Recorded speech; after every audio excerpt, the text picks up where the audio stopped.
咁呢，話說呢，我尋晚呢就用咗呢一隻嘅牌子嘅羅伯遜嘅啫喱粉，就整咗一個可樂味嘅啫喱，咁係尋晚整㗎啦。咁就而家睇下佢點啦。咁就喺呢度，呢一度。咁大家等我一陣啊。中移動偏軟跌1毫半，中石化逆市靠穩到更加升成2%添，升1毫4。建行跌6仙，華潤電力急挫1成跌2個1。就開嚟睇頭先。咗2毫子，安徽海螺跌8%。最矚目嘅股份呢，就係華潤係啦，中紀委上個禮拜公佈華潤集團董事長宋林涉嫌嚴重違紀違法，目前接受緊組織嘅調查，令到成個係呢都係急挫㗎。當中跌勢最急嘅係就華潤電力啦，下挫成1成啦。另外華潤創業、華潤置地、華潤水泥跌幅介乎3%至半成，華潤燃氣跌幅為3%。咁真係成功啦！今次。整呢個嘅，發花咧隨即調低華潤電力嘅投資評級㗎，由買入降低去到減持，目標價錢都去到16個82。發巴解釋關注到潤電嘅企業管治問題，又翻查過宋林在任期間收購嘅3就用咗呢個。當時嘅收購價咧相當於每噸3。大家睇唔到啊！年年有原定報高升嘅年糕餡，今個價錢整嘅。咁而家就係復活節加元嘅股價咧今朝早咧都係抽升6%，再加上咧總理李克強強調要建立一重大嘅能源項目，促進頁岩氣陸上可油航太開發嘅力度去穩定嘅經濟增長。亦都係有外電話咧，中石油今年咧會加大個頁岩氣方面開支啦。成個頁岩氣嘅板塊咧都係抽升㗎。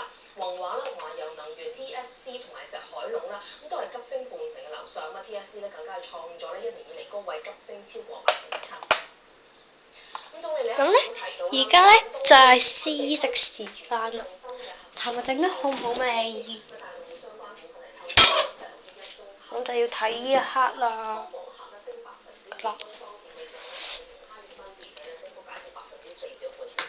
咁今日都好似拍咗第4條片啦，就我覺得都不過遲夠。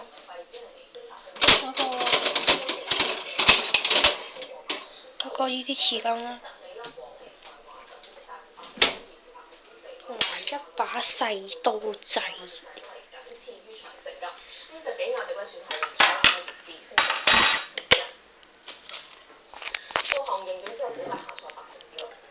咁就切開佢，細細嚿啦。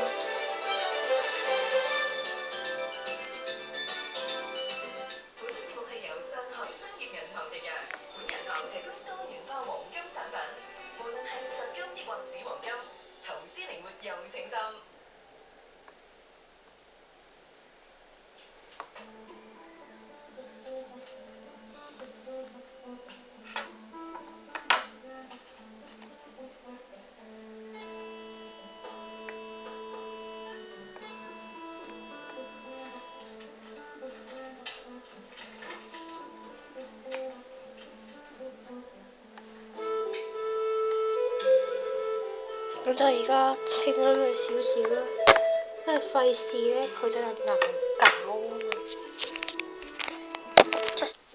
咁我切咗啦，再滗咗嚟呢度啦。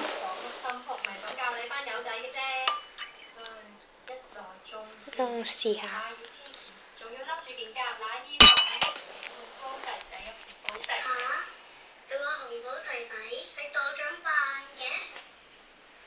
道長天資過人，未滿20已經盡得本門真傳，係武當山上下營最出眾嘅青年武術家。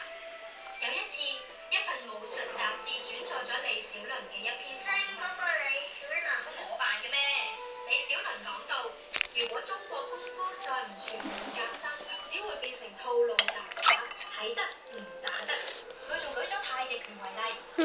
好味啊！強身健體可樂味啊！但係原有嘅搏擊能力經已消失。道長睇完大不以為然，寫文反駁，卒之引嚟一次不智。有人提議多講冇用，不如道長就同李小龍打返一場，大家自然明白白。不過礙於當時嘅環境，根本好難走埋一齊公開比武，結果係大家相約中港邊界，各自響深圳河嘅一邊隔河比武。各地嘅名宿都有前嚟觀戰，呢次亦都係武林至今仲津津樂道嘅。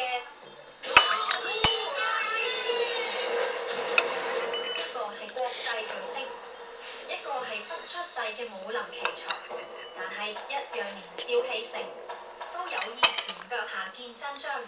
比賽雖然隔住條河，但係高手過招，邊招露出破綻，邊招會俾對方打中，大家都心中有數。